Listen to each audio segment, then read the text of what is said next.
Mesdames et messieurs, bonjour, chers téléspectateurs de l'AFSN. Aujourd'hui, nous sommes ici au studio Sankara à la rencontre d'un homme engagé qui s'appelle Awadi. Je pense que je ne veux pas vous le présenter. Didier Awadi, bonjour. Bonjour. Alors, récemment, on a vu que vous avez sorti un nouvel album qui s'appelle Quand on refuse, on dit non. Pouvez-vous nous parler de cet album un peu?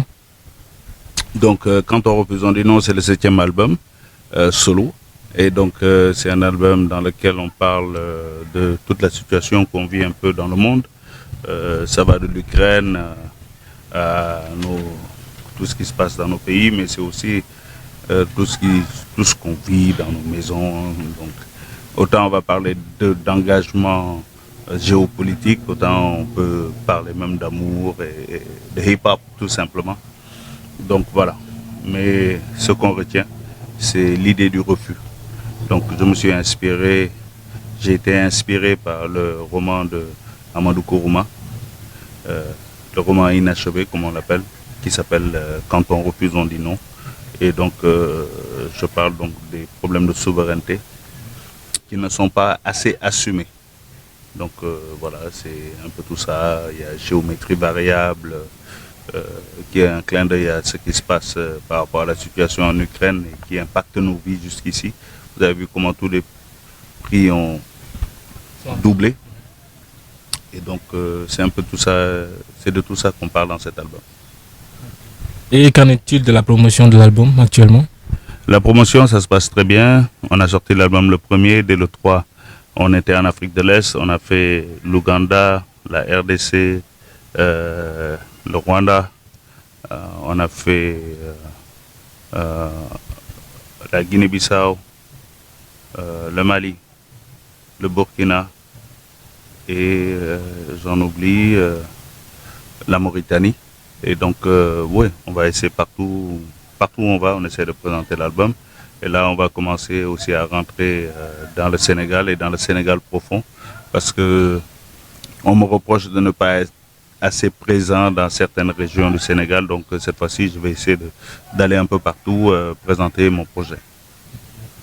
Et je veux savoir, qu'est-ce qui vous a introduit à la pensée sankariste? Ce qui m'a introduit à la pensée sankariste, écoute, c'est l'expérience, c'est les rencontres. J'ai eu beaucoup de grands frères qui étaient qui nous ont éduqués d'abord à la pensée de Cheikh Anta Diop. Et puis de Cheikh Anta Diop, on a commencé à avoir d'autres lectures, à écouter d'autres personnes comme Malcolm X, un professeur de terminale qui nous a donné un discours de Malcolm X, un prof d'anglais. Ensuite, de Malcolm X, on est passé à voilà, tous nos grands ici, et il y en a beaucoup.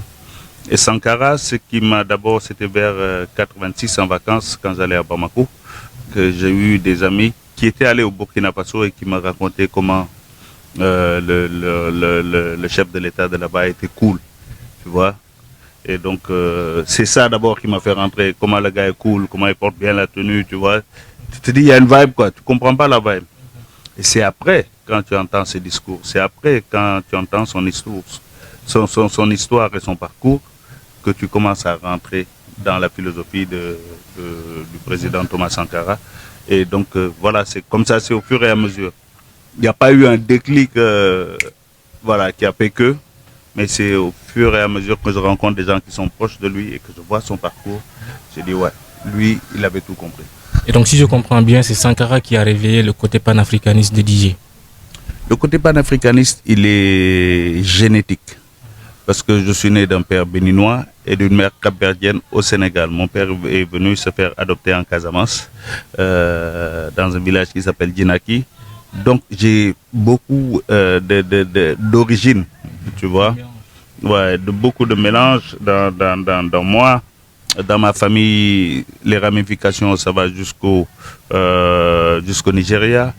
De l'autre côté de ma famille, les ramifications vont jusqu'en Guinée-Bissau. Donc c'est tous ces mélanges-là qui font que tu ne peux être que panafricaniste. Et surtout quand tu as des grands frères pour qui on faisait la attaya, qui t'éveillent au panafricanisme et de l'évidence du panafricanisme. Tu vois, quand tes grands frères te parlent de Kwame Nkrumah et que tu écoutes son discours, tu dis waouh. Tu entends Sankara, tu dis waouh. Tu entends Cheikh Anta Diop qui te redonne la fierté, même Positive Black Soul. Le nom venait quelque part de Cheikh Anta, redonner la fierté à l'âme noire, de montrer le côté positif de l'âme noire. Ça, c'est Cheikh Anta Diop qui nous le donne. Et donc voilà, et après, voilà, au fur et à mesure, tu comprends que c'est la seule voie évidente pour l'Afrique. Alors, on ne peut pas venir ici sans pour autant parler de l'actualité politique qui secoue le pays actuellement. Actuellement, le Sénégal, la démocratie sénégalaise qui a toujours été enviée par pas mal de pays africains et notamment à travers le monde. Aujourd'hui, on est en train de voir une autre image de ce Sénégal. Vous, en tant qu'acteur panafricaniste, en tant que rappeur engagé, quel est votre message à l'encontre des acteurs politiques parce que le pays tend vers des lendemains sombres? Mon message, il est simple. Il ne faut pas agresser la démocratie d'abord. Il faut que tout le monde joue les mêmes règles du jeu et qu'on ne change pas les règles du jeu en plein match. Ça, c'est la première chose.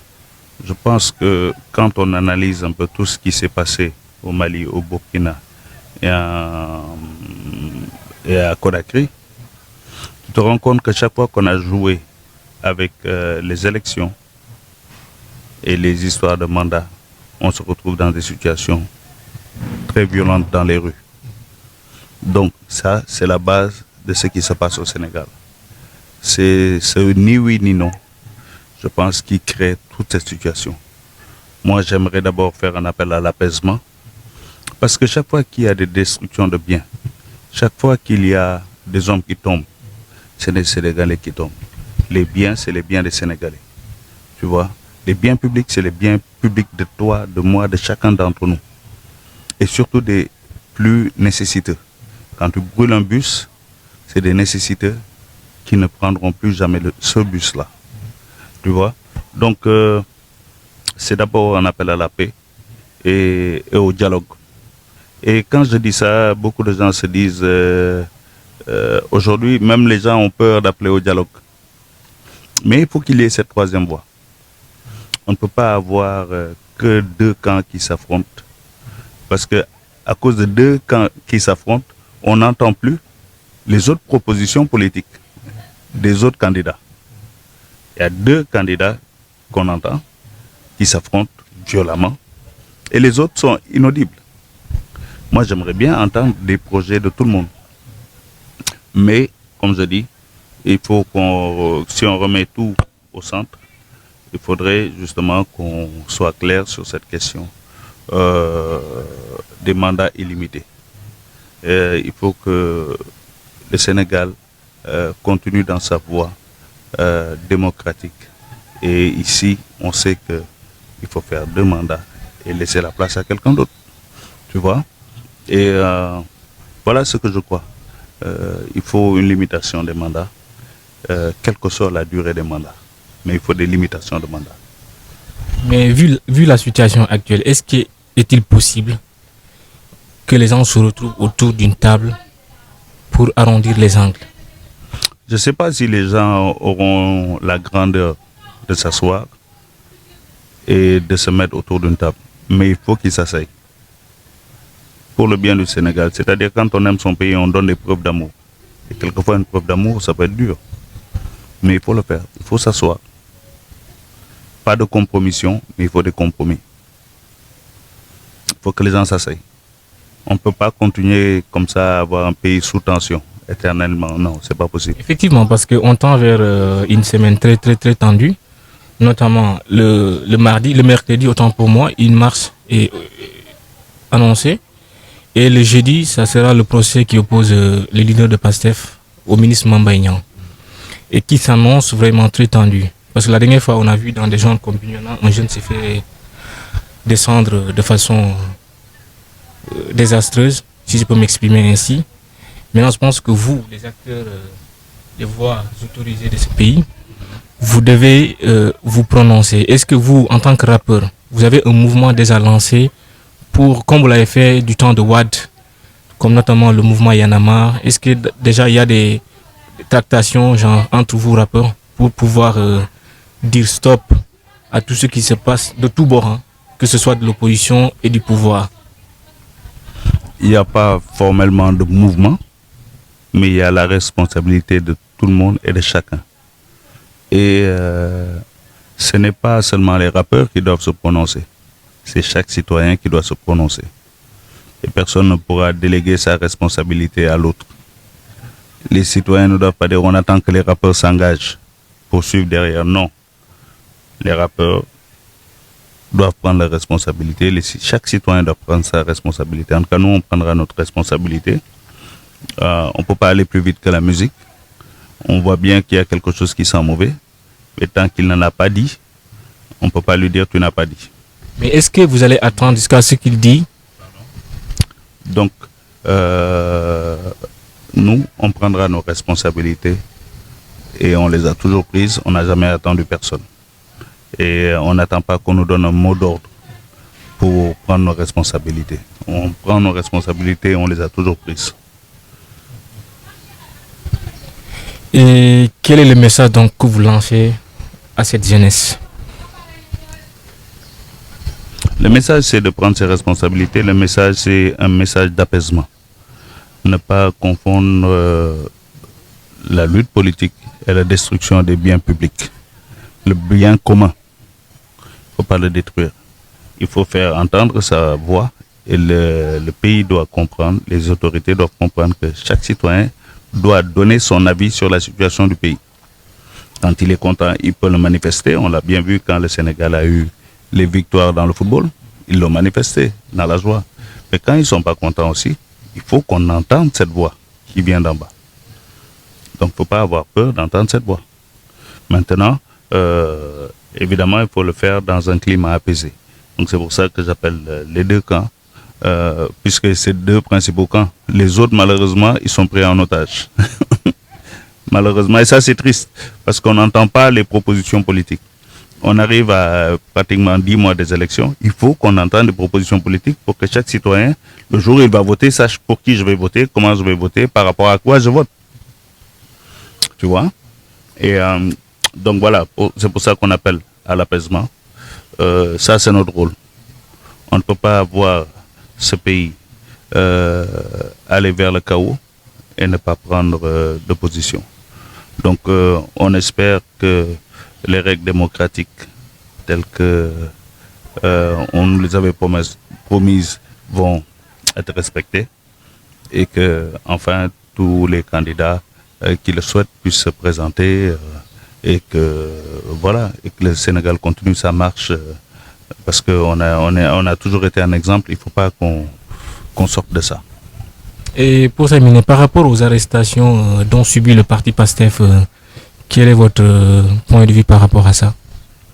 Les arrestations, il y a beaucoup trop d'arrestations pour des positions politiques, quel que soit le parti. Je ne fais pas de fixation sur un parti. Il faut que la liberté d'expression continue d'être une réalité au Sénégal. La liberté de manifestation continue de rester une réalité au Sénégal. Je me rends compte que chaque fois qu'il y a des manifestations non autorisées, il y a de la casse. Donc, il faut réfléchir à un moment. Il faut que les gens s'expriment. On ne peut pas être dans un pays où les gens ne vont pas s'exprimer, c'est pas possible. L'eau, c'est dans l'ADN du Sénégalais. On s'exprime. Quand tu regardes pourquoi notre démocratie a avancé par rapport à beaucoup d'autres pays, c'est que nous, on s'exprime. On peut avoir des débats houleux, ça c'est normal, des débats musclés, mais ça doit rester des débats. Ça ne doit pas amener, et là je m'incline devant la mémoire, surtout de ce dernier jeune que j'ai vu à Bignona, comment il a été tué. Et c'est bizarre, il y a un silence par rapport à la mort de ce jeune. J'ai l'impression qu'il est mort pour rien. Il ne faut pas qu'il soit mort pour rien. Il ne faut pas que tous ceux qui sont morts depuis quelques années, depuis 2-3 ans là, il ne faut pas que les gens soient morts pour rien. Il faut qu'on revienne à la raison. Vous savez, le fait d'être allé dans ces pays, Guinée, Mali, Burkina, et de voir tous les morts, et de voir comment les pays sont déstructurés aujourd'hui, il ne faut pas souhaiter ça au Sénégal. Pour ça, quand les gens appellent à la violence, Je me dis, vous ne savez pas ce qu'est la violence. Moi, j'ai eu la chance d'être dans la guerre au Congo pendant 3 jours. On est parti in extremis avec PBS à l'époque. On a pris le dernier Air Afrique qui a quitté Brazzaville avec des miliciens partout. On a laissé toutes nos cassettes à des miliciens. Il y avait des milliers de cassettes. On était obligé de donner pour avoir la vie sauve. Quand tu connais la guerre civile, quand tu connais le chaos, tu ne le souhaites pas à ton pire ennemi. Donc faisons tout pour qu'on n'arrive pas au chaos. Et ça, il faut mettre devant la force des arguments, mais pas les arguments de la force. Nous sommes au terme de cette émission. Didier, nous vous remercions pour cette hostilité qui nous a été offerte. Et quel est le mot de la fin? Non, on n'est pas encore à la fin, on est juste au début. Donc le mot du début, c'est il faut qu'on essaye d'apaiser les cœurs, il faut qu'on essaye de discuter. Tu vois, j'aime bien quand Barthélémy Diaz, qui est fougueux, dit il faut qu'on parle, il faut qu'on se mette à table, qu'on parle. On n'a pas d'autre choix. Barthélémy a été très courageux en disant ça. Pourtant, on voit bien Barthélémy, c'est toujours le premier, mais il discute. Tu vois, et j'aime cette position. Je pense qu'il faut une troisième voie.